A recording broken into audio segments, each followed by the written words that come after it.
Order. It is my honor and privilege as chairwoman for the City of Titusville's Flag and Memorial Committee to present our dignitaries for today. Mayor Jim Tully,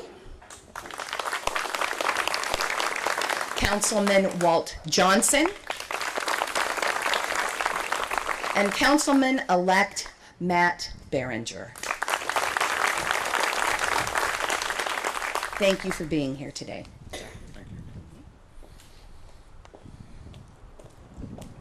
You'll notice there's a short, a short bio about our keynote speaker, Colonel Scott LaReese, on the program today. I'm going to go a little bit further. Okay. Colonel Scott LaReese, U.S. Army retired, graduated in 1983 as a distinguished military graduate from Bowling Green State University in Bowling Green, Ohio, with a Bachelor of Science degree.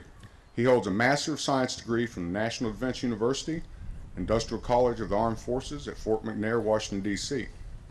His military education includes a Signal Officer Basic Course, Flight School, Aviation Officer Advanced Course, U.S. Army Command and General Staff Officer Course, and Senior Service College. He is an Air Assault qualified, combat decorated, Senior Army aviator rated in the AH-1 Cobra, OH-58D Kiowa Warrior, and the AH-64 Apache helicopters.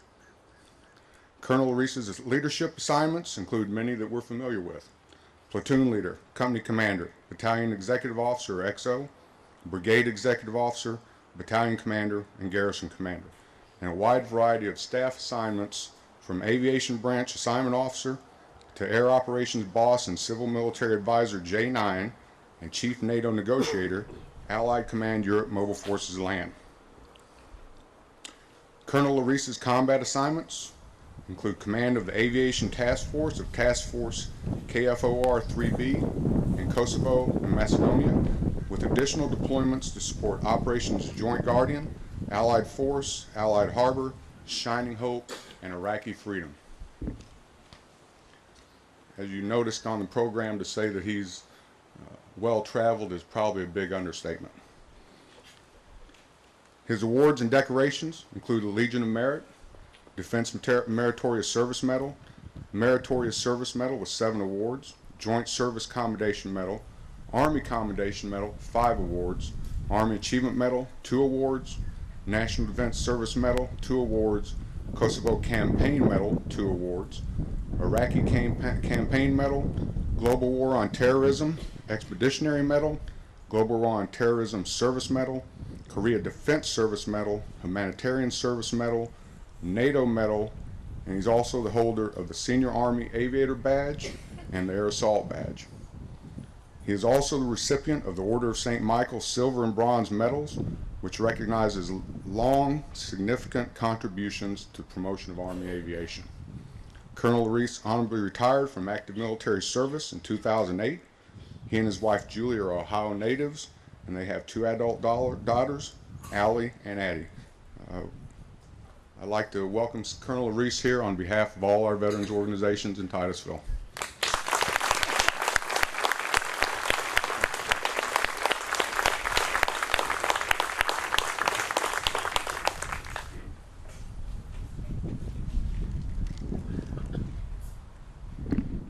Distinguished officials, veterans, and your families, and all of you that have taken time out of your busy schedules to come to this ceremony, I thank you very much for attending and inviting me to be your guest speaker this morning. I'm humbled to be with you on such an important occasion.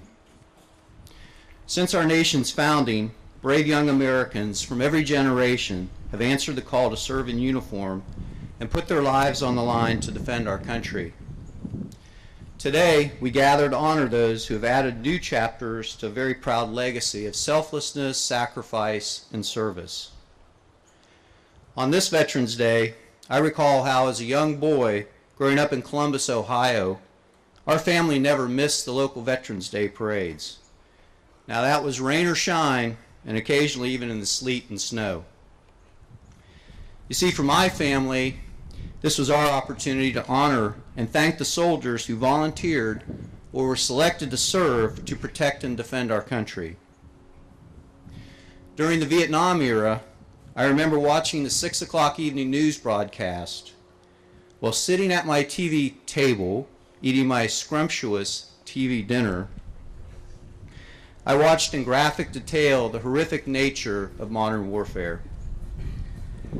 Oftentimes, there were scorecards that somehow tried to count the number of American casualties as compared to that of our adversaries. I remember thinking to myself, how in the world did casualty reports have anything to do with the successes or failures of our brave young soldiers on the battlefield? As if this were a game or a sport, not war, this was such a tragedy. And then I sadly watched as our nation failed to recognize the sacrifices made by those who served in that war as they returned home from battle. I believe our country's learned a lot from that failure as we finally recognize and honor our Vietnam veterans for all that they have done for our country.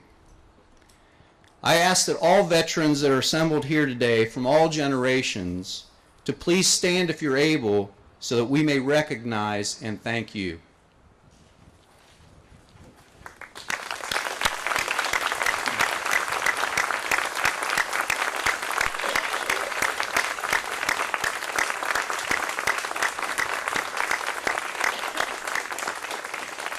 Thank you.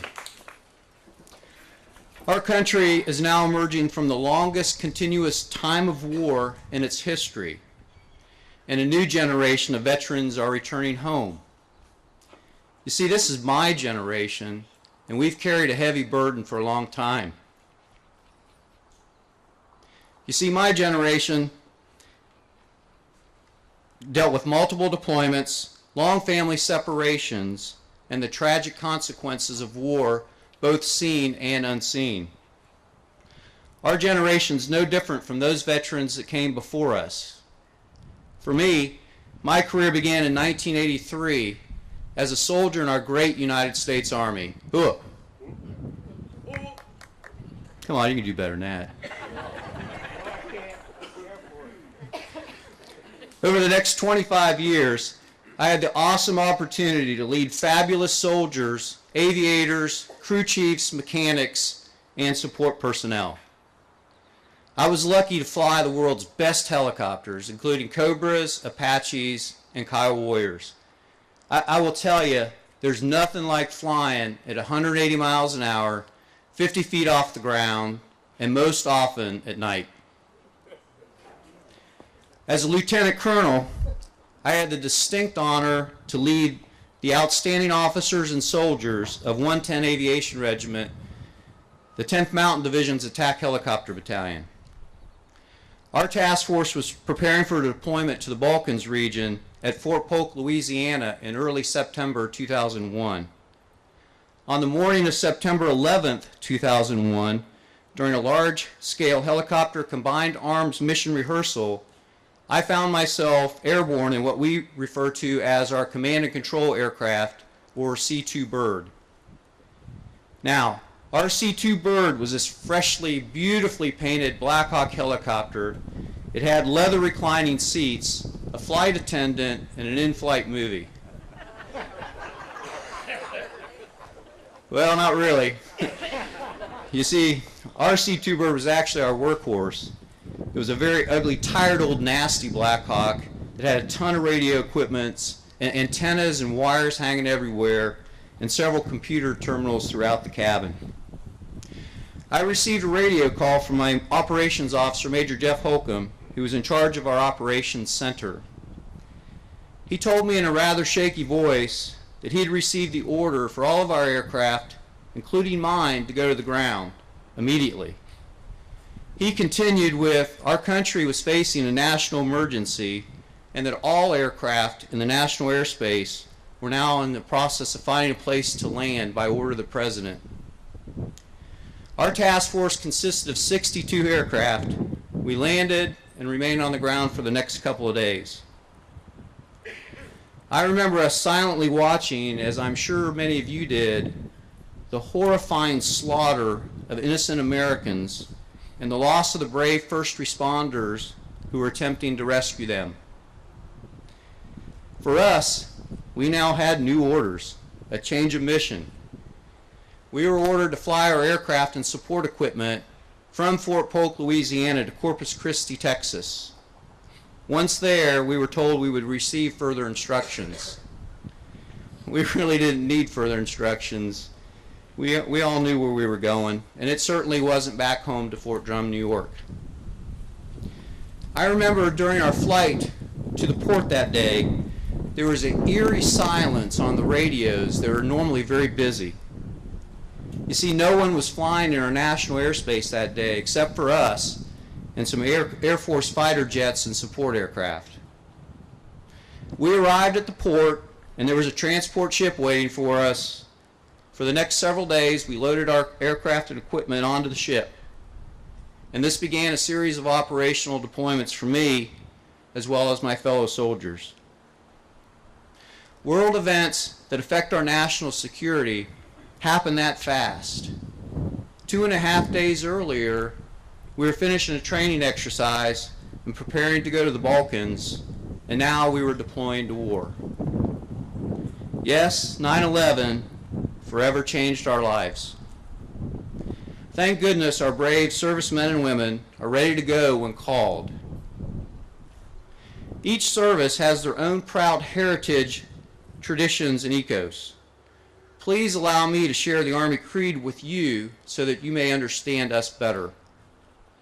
The Soldier's Creed. I am an American soldier. I am a warrior and a member of a team. I serve the people of the United States and live the Army values. I will always place the mission first. I will never accept defeat. I will never quit. I will never leave a fallen comrade. I am disciplined, physically and mentally tough, trained and proficient in my warrior tasks and drills. I will always maintain my arms, my equipment, and myself. I am an expert, and I am a professional. I stand ready to deploy, engage, and to destroy the enemies of the United States of America in close combat. I am a guardian of freedom and the American way of life. I am an American soldier. I believe our veterans and country are both much stronger today because of our experiences in the deserts of Iraq, the mountains of Afghanistan, and elsewhere around the world. Over the next few years, many veterans will leave the armed services and transition back into civilian life. Some will finally be able to marry the person they love and start a family. Others will be reunited with their husbands and wives and children after years spent apart. For me, I finally stood on the sidelines to watch my daughter play a soccer match. Even though her team lost the match that day, we were all winners.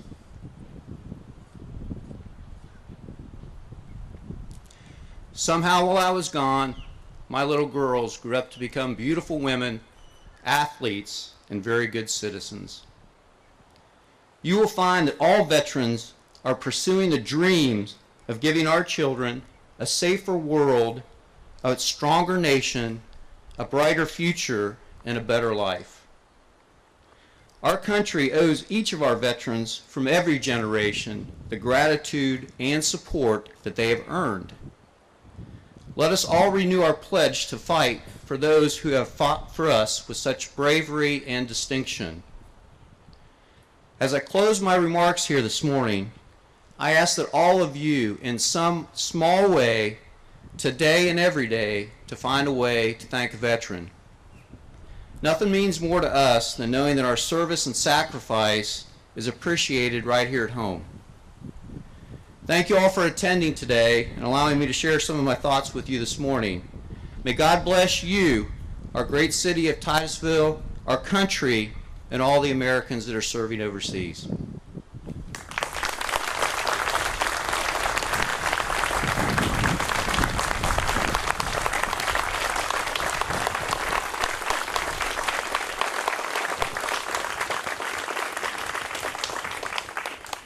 Thank you, Colonel. Appreciate it. At this time, we'd like to have Karen Northcutt come forward.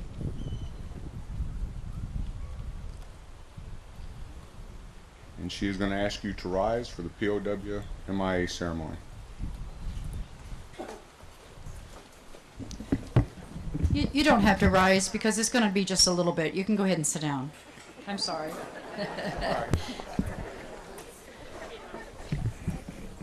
Two teardrops have shed today, one for our POWs and one for our MIAs.